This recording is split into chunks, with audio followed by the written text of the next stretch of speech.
আল আদ ইংরেজিতে বলে জাস্টিস, ন্যায় বিচার, সুবিচার, সুশাসন। সব জায়গায় এই জাস্টিস থাকা দরকার। Justice should be prevail in the society.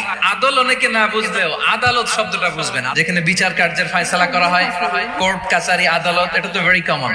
আদালত যেখানে ন্যায় বিচার হবে, সুশাসন হবে।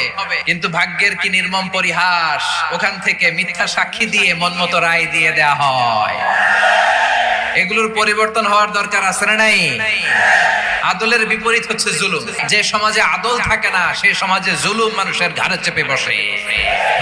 জুলুম মানে হচ্ছে বৈষম্য। বৈষম্যের স্থান ইসলামে নাই, অবিচারের স্থান ইসলামে নাই। আল্লাহ তাআলা বলেন হাদিসে কুদসিতে, ইয়া ইবাদি ইন্নী হারামতুয যুলমা আলা নাফসি ওয়াজআলতুহু বাইনাকুম মুহাররামান ফালা তাযালামু। আমার গোলামেরা শোনো,